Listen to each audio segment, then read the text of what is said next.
بندوں کے ساتھ احسان کرنے اور ملک میں عدل و انصاف پھیلانے کو لازم پکڑو تاکہ قیامت کے دن گواہوں کی گواہی دینے کے وقت خوف و خطرے سے مامون ہو جاؤ۔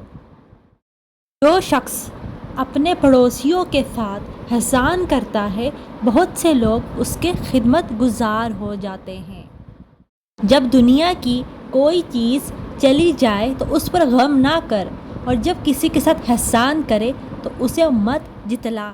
ہر نیکی میں احسان اور ہر ایک بھلائی میں اطمینان ہے۔ بے شک احسان کو ضائع کرنا بہت بڑی مصیبت اور امانت میں خیانت کرنا نہایت بڑی خیانت ہے۔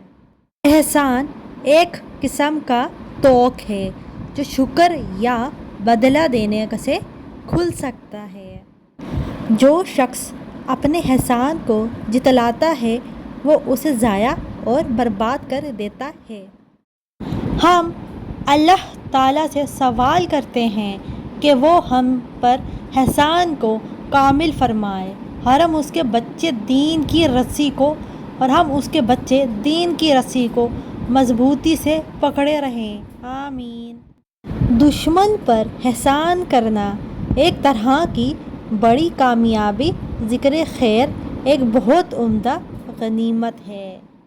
نیک اولاد ایک اچھاڑ کر توفیق عزیزی ایک نہایت اچھا حصہ اور تواضع بہت عمدہ شرافت ہے۔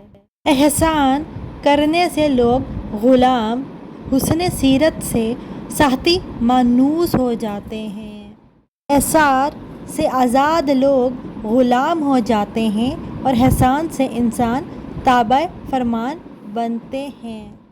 جو شخص طلب اور سوال کے بغیر عطا کرتا اور سوائے جتلانے کے اپنی زندگی کو کامل کر دیتا ہے وہ احسان کو درجہ کمال تک پہنچا دیتا ہے۔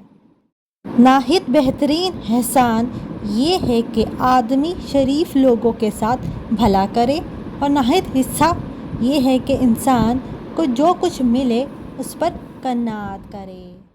لوگوں کے ساتھ جب تک احسان کرتے رہو تو وہ بیٹے اور غلام ہیں۔